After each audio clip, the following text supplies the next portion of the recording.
What if your entire world, the one you built with love and hard work, suddenly crashed down around you? Imagine standing at the edge of a cliff, where one wrong step means everything is lost.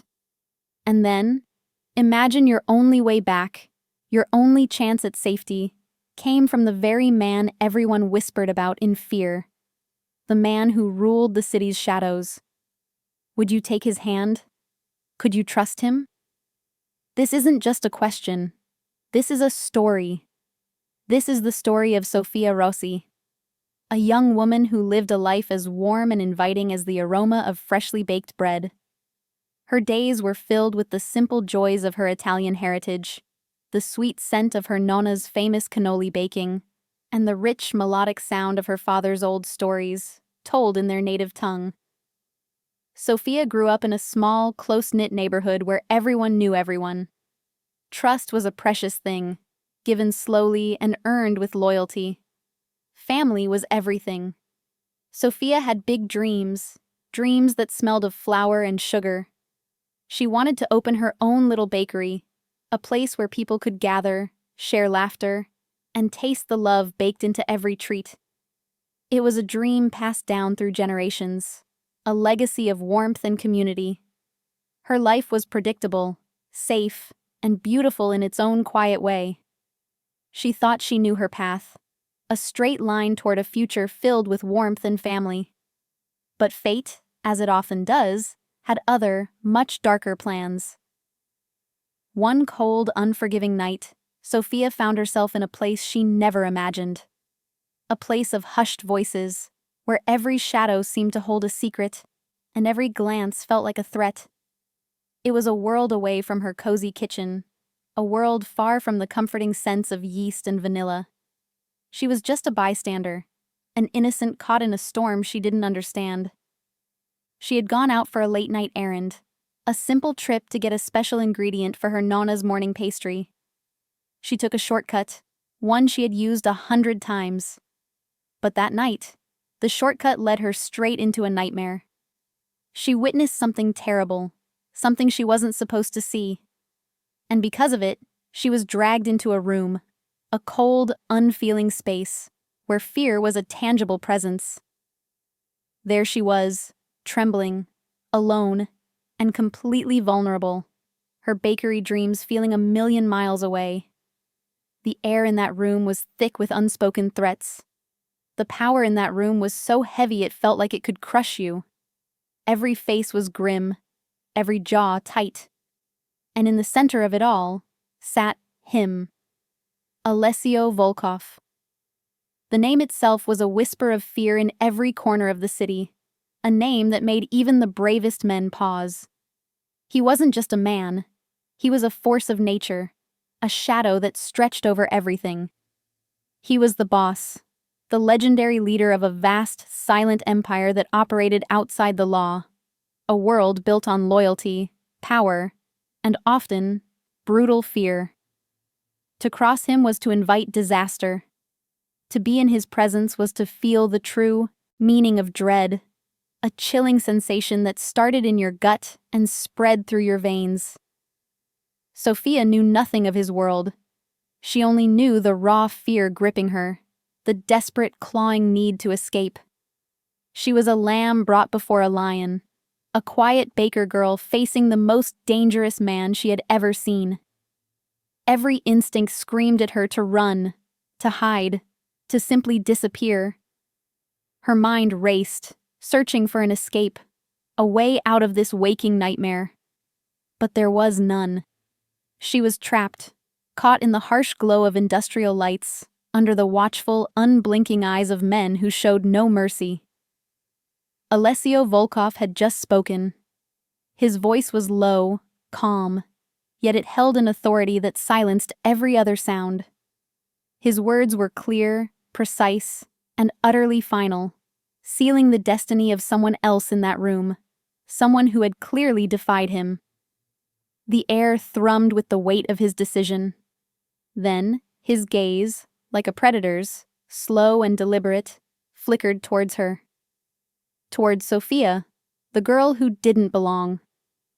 In that terrifying silence, As her heart hammered against her ribs, as a cold sweat beaded on her forehead, Sophia felt a strange calm wash over her. It wasn't bravery, not really. It was something else. An unexpected connection sparked, born not of fear, but of something deeper, something familiar in the deep, resonant timbre of his voice. It was a voice that, despite its power, held a hidden echo, a ghost of memory. And then, she spoke. Not loudly, not defiantly, but in a soft, almost unconscious whisper. Her voice was barely audible above her own ragged breathing. In her native Italian, the language of her heart, the language of her home, the language of her father's stories, the words spilled out. 3 simple words that would shatter the silence of the room, stun Alessio Volkov, and twist the threads of her quiet life into a pattern no one could have foreseen. She whispered to the Mafia boss in Italian, "You sound like my father." These 3 words, spoken in a moment of sheer terror and raw honesty, weren't just a remark. They were a bridge. They were a challenge. They were the start of an impossible journey. This isn't just a tale of danger and survival. It's a story about finding an unexpected protector in the most dangerous of men. It's about a forbidden connection that blossomed against all odds, challenging everything Sophia thought she knew about good and evil, safety and peril. It's about a man of immense power discovering a forgotten piece of his own humanity in the most unlikely place. Get ready to dive into a world where loyalty is tested, hearts are laid bare, and destiny takes the most shocking turns. Prepare for a story where love and danger walk hand in hand, and one woman's courage changes everything. The silence stretched, heavy and dangerous. Sophia wished the floor would swallow her whole. She, a simple baker's daughter, had just compared the feared Mafia boss to her gentle, kind father. It was an insane thing to say, born of a primal fear and a strange, sudden echo of comfort she felt from his voice. She braced herself for the anger, the swift punishment that surely followed any insult, however unintentional, in this world. But Alessio Volkov did not shout. He did not move. He simply stared at her, his dark eyes seeming to see right through her, past her fear, past her simple clothes, into her very soul. The men around him shifted uncomfortably, unsure how to react. No one had ever dared to speak to their boss like this, especially not a young woman caught in their crosshairs. Finally, Alessio spoke, his voice still low, but now with a subtle edge of curiosity that Sophia almost missed. This time he spoke in flawless English, a language she understood perfectly. "Explain yourself, girl. Now." Sophia swallowed hard. Her throat was dry, her mouth tasting of fear. She could barely breathe. But something in his gaze, a challenge she couldn't ignore, pushed her to speak. "Your voice," she started, her voice a shaky whisper. "When you speak Italian, it reminds me of my father. The way he used to speak when he was serious, when he was explaining something important, or making a big decision." It was a weak explanation, she knew, but it was the truth. Alessio studied her, his gaze unwavering. He seemed to be searching for a lie, for disrespect, but found only raw, honest fear mixed with a strange, innocent observation. After a long moment that felt like an eternity, he gave a slow, almost imperceptible nod. The tension in the room remained, thick and suffocating, but a small part of Sophia dared to hope. Perhaps she wouldn't be killed. Perhaps. Then Alessio's next words changed everything. "She stays, for now." The words were like a command carved in stone. The other men in the room exchanged surprised glances, but no one dared to question the boss. Sophia, however, was confused. Stays? Where? With whom? Her fear returned, stronger than before. Was this a reprieve, or a new kind of prison? Suddenly, two large men stepped forward, their faces grim. They took Sophia gently, but firmly, by the arms. She didn't resist. She was too shocked, too overwhelmed. She looked back at Alessio, searching for answers in his cold, dark eyes, but found none. His face was a mask once more.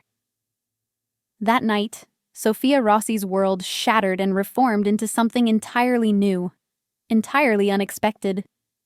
She was driven away from her familiar neighborhood, away from the warm lights of her home, away from the family she loved. She didn't know where she was going, or why. All she knew was that she was no longer free. She was under the watchful eye of Alessio Volkov, the man who was both her captor and, in some strange, terrifying way, her only protection. The very thought twisted her stomach. She found herself in a luxurious, but strangely isolated apartment.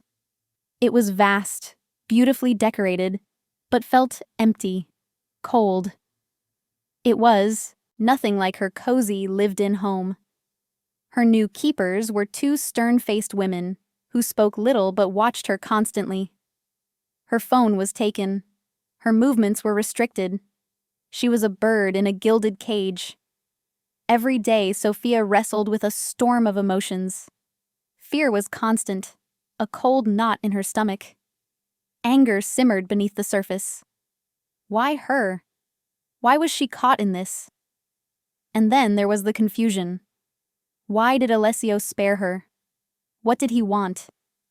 His voice, the one that sparked that strange memory, haunted her.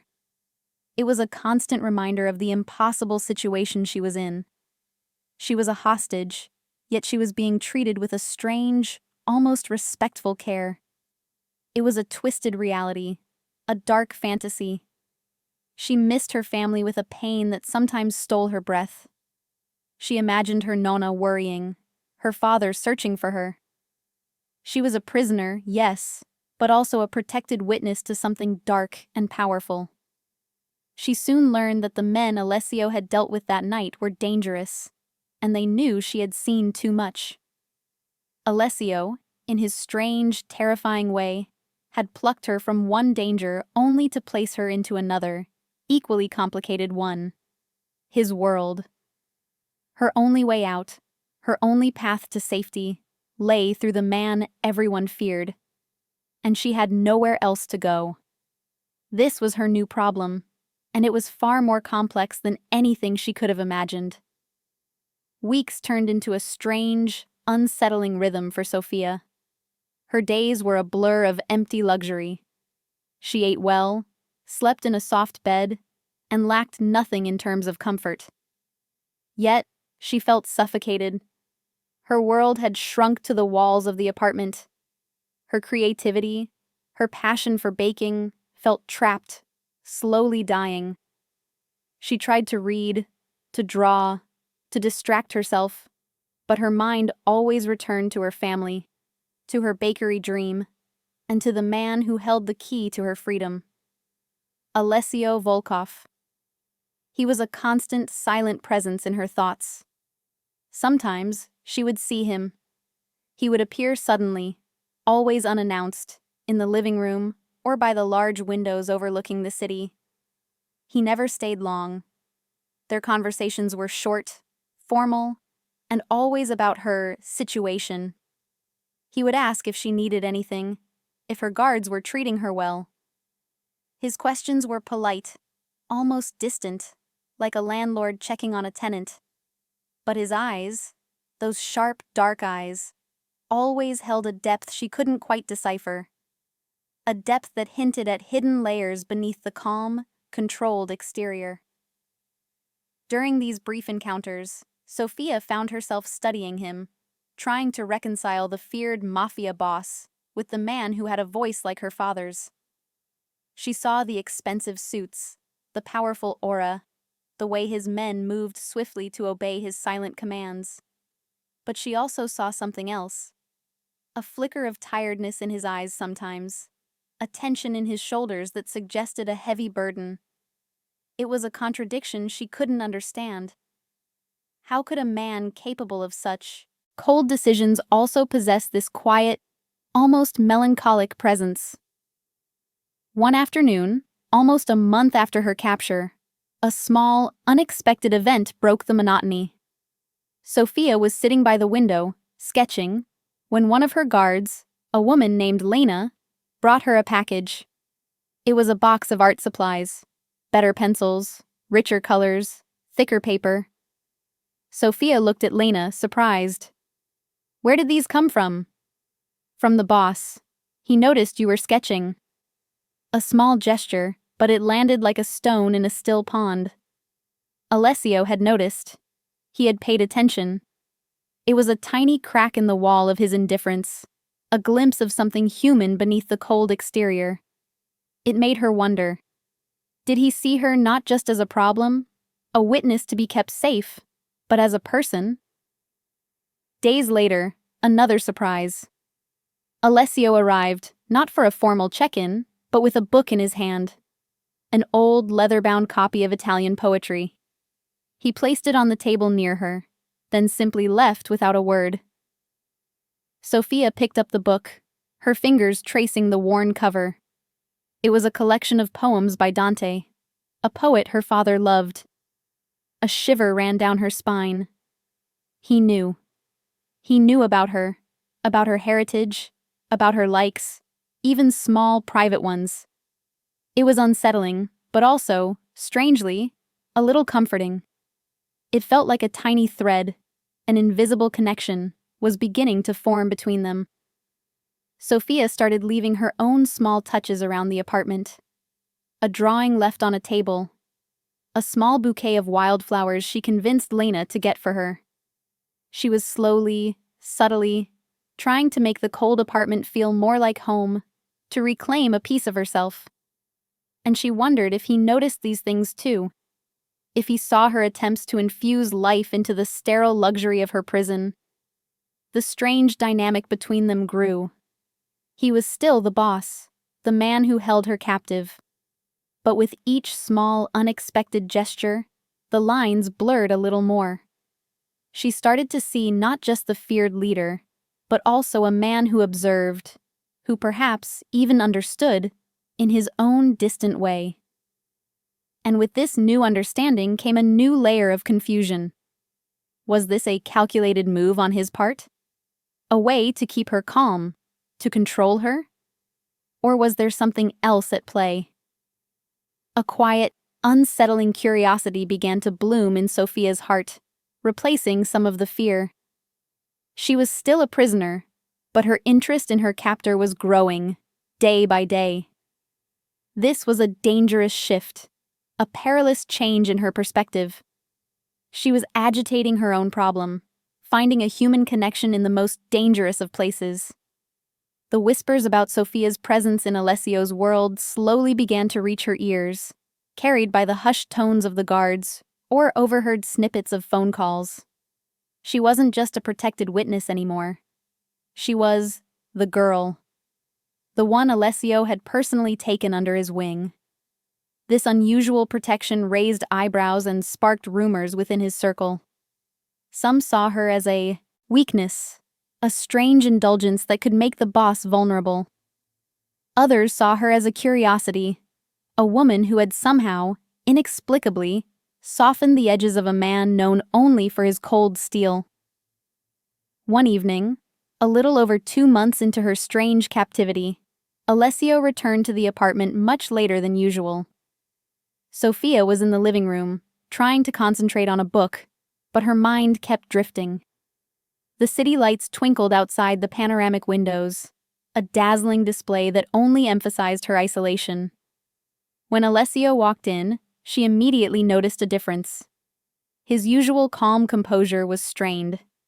His suit jacket was slightly disheveled, and there was a subtle tension in his jaw. He looked tired, heavier than usual. He didn't acknowledge her at first, walking straight to the large liquor cabinet and pouring himself a drink. Sophia watched him, a strange empathy stirring within her. She had seen her own father look like that after a hard day, burdened by the silent worries of a business struggling to stay afloat. After a long silence, Alessio turned, his glass in hand. He looked at her, his dark eyes seeming to hold a flicker of something she couldn't quite name. Perhaps frustration, perhaps loneliness. "Trouble at work," he stated, his voice a low rumble, almost to himself, but loud enough for her to hear. It wasn't a question, but a rare moment of vulnerability, a window into his world. Sophia, surprisingly, didn't hesitate. She felt a sudden urge to offer comfort, a simple human gesture, despite the vast chasm between their lives. "My nonna always says, a cup of strong coffee and a good pastry can fix almost anything. Or at least, make it feel a little less heavy." Alessio looked at her, a hint of something unreadable in his gaze. A faint, almost imperceptible curve touched the corner of his lips. It wasn't a smile, not really, but it was close. It was the closest she had ever seen him come to showing genuine amusement. "A pastry?" he echoed, a dry note in his voice. "You think a pastry can solve a multi-million-dollar problem?" "Maybe not solve it directly," Sophia said, feeling a surprising surge of confidence.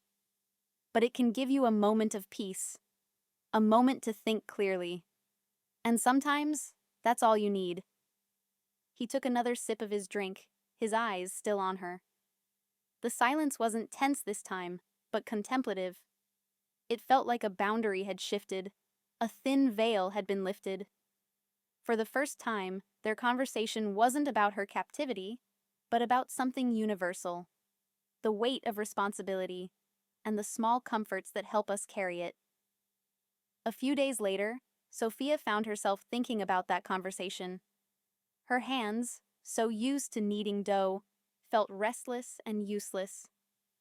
She missed the simple act of creation, the smell of flour and yeast. She approached Lena, hesitantly.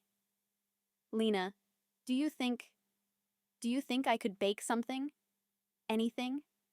There must be a kitchen here, right? Just a small bread? Some cookies?" Lena looked surprised, then thoughtful. She didn't answer immediately, but the next morning Sophia found her wish granted. Not just a kitchen, but a professional-grade one, fully stocked with ingredients, delivered overnight. It was a baker's dream, a silent, unspoken permission. That day, Sophia baked. She made a simple focaccia bread, fragrant with rosemary and olive oil. She also made a batch of her nonna's almond biscotti. As the scent of warm bread filled the luxurious apartment, a sense of peace, a forgotten part of herself, began to return. She felt a spark of hope. She was still a prisoner, but now she had her craft. She had a piece of her old life, a piece of her identity, back. When Alessio returned that evening, the aroma of fresh baking hit him the moment he walked through the door. He paused, his gaze drawn to the kitchen. Sophia stood there, a light dusting of flour on her apron, a small, genuine smile on her face as she pulled a golden brown focaccia from the oven. "For your troubles," she said, holding out a warm piece of focaccia, steam rising gently. A moment of peace. Alessio took the bread. He looked at it, then at her, his expression unreadable. He took a bite. His eyes closed for a fleeting second, a sigh escaping his lips. It was a sound of unexpected relief, a genuine softening that transformed his face. In that moment, he wasn't the feared boss. He was just a man, finding comfort in the simple warmth of homemade bread. The silence between them was no longer heavy with fear, but filled with the comforting hum of shared humanity, a connection forged in flour and unexpected kindness. The protector and the protected, finding common ground in the most unlikely of circumstances. From that day forward, the apartment, once a gilded cage, slowly transformed. It began to feel less like a prison and more like a strange, shared space. Sophia baked almost daily. The rich, comforting smells of her Italian heritage filled the sleek, modern rooms. cookies, cakes, various types of bread. She found joy in the simple act of creation and in the quiet appreciation she sensed from Alessio. He never asked for anything specific, but a fresh pastry would always disappear from the kitchen counter by morning. Their conversations grew longer, less formal. They would talk in the evenings, sometimes over a shared, simple meal Sophia had prepared, other times just as Alessio was winding down from his day. He never spoke of his business, not directly, but he spoke of the city, its history, its hidden layers. He spoke of loyalty, of responsibility, of the heavy weight of leading others. Sophia, in turn, spoke of her family, her nonna's wisdom, the simple beauty of her neighborhood, and her dream of the bakery. She found herself sharing stories she hadn't told anyone else, opening up to a man she was supposed to fear. Alessio listened, truly listened, with an intensity that surprised her. He seemed fascinated by her world, a world so different from his own. He asked about her father, about the kind of man he was, how he spoke, how he led his family. Sophia, still a little guarded, found herself describing her father's quiet strength, his unwavering principles, his deep love for his family and community. She noticed Alessio often nodded, a thoughtful expression on his face, as if comparing her father's world to his own. One stormy night, the power flickered and died, plunging the apartment into darkness. Thunder cracked outside. Sophia, despite her strange safety, felt a pang of fear. Alessio, who had been in his office, came out into the living room, a powerful flashlight in hand. He moved with a quiet efficiency that was both reassuring and intimidating. "Are you all right, Sophia?" he asked, his voice calm in the dark. "Yes," she replied, though her voice wavered slightly. "Just the storm. It reminds me of the night I came here." Alessio paused. He knew exactly what night she meant. He sat on the opposite sofa, the beam of his flashlight cutting through the gloom, casting long, shifting shadows. "That night," he began, his voice softer than she had ever heard it, "you said I sounded like your father." Sophia nodded, looking at the floor. It still felt like such a bold, almost foolish thing to have said. "My father," he continued, his gaze distant, lost in memory. "He was a strong man. A man of few words, but when he spoke, you listened. He built everything we have." He didn't elaborate, but Sophia understood. He was speaking of his legacy, his burden, a world he inherited and was sworn to protect. In that shared darkness, a new layer of understanding formed between them. She saw a glimpse of the man behind the boss, a man shaped by his own father's legacy, carrying his own quiet pain and immense responsibilities. The outside world, however, did not forget Sophia. The men who had been exposed that night, the men Alessio had dealt with, were still out there. They were angry, desperate, and they wanted revenge. And they knew Sophia was the key. She was a loose end, a witness who could tie them to their crimes, and a symbol of Alessio's surprising leniency. The danger was escalating. Alessio's men were on high alert. Lena, her primary guard, became even more vigilant, her eyes constantly scanning, her hand often resting near the hidden weapon at her hip. Sophia felt the change in the atmosphere.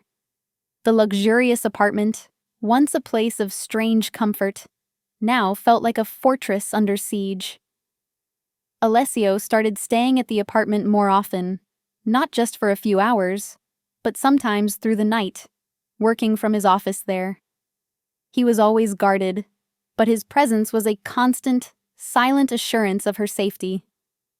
Yet, it also made the danger feel more real, more immediate. He wasn't just protecting her from the world outside. He was protecting her from his world, a world that was now bleeding into hers, threatening to swallow her whole. One morning, After a particularly tense night, Alessio walked into the kitchen where Sophia was making coffee. He looked directly at her, his eyes serious. "The situation is more complicated than I anticipated, Sophia. They want you, and they are willing to go to great lengths to get to you. It's not safe here anymore. Not entirely." His words hit her like a punch. Not safe here? This place, which had become her unexpected haven, was no longer enough. The stakes were rising, higher than ever before. Her problem had agitated to a critical point. She was truly a pawn in a deadly game, and the game was getting too close. The solution Alessio had provided, her protected captivity, was now showing its dangerous limits. She looked at him, her heart pounding. What would happen now? Where could she possibly go? As Sophia and Alessio disappeared into the hidden passage, the apartment filled with the sounds of chaos. The world outside, the one Sophia had known, felt miles away, unreachable.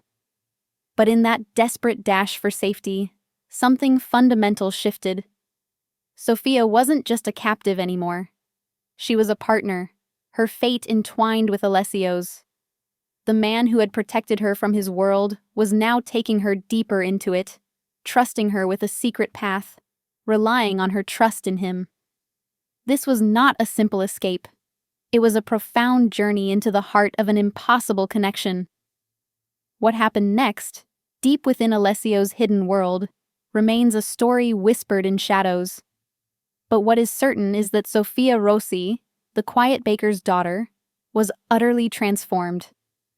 She learned to navigate the complex, dangerous landscape of Alessio Volkov's empire, not as a victim, but as someone vital, someone integral. Her courage, her warmth, and her unwavering spirit became a surprising anchor in Alessio's harsh reality. And he, in turn, remained her protector, a formidable force against all threats, his once cold demeanor softened by her presence. The impossible relationship, born from a whispered comparison to her father, grew into something profound and undeniable, a sanctuary found in the most perilous of places. Her journey wasn't just about survival, it was about discovering that safety and love can bloom even in the shadow of danger, redefining what a family and a home truly mean. This is a story of unexpected bonds and dangerous loyalties, where a simple baker's whisper changed the course of two lives.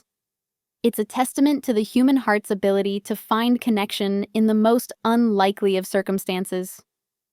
What would you have done if your only protector was the very person everyone else feared? Do you believe trust can truly bloom between two people from such vastly different worlds? And how much of our past, of our family's echoes, shapes the choices we make today? Tell us your thoughts in the comments below. Don't forget to like this video, subscribe to our channel for more dramatic true stories, and hit that notification bell so you don't miss our next deep dive into the unexpected turns of human destiny.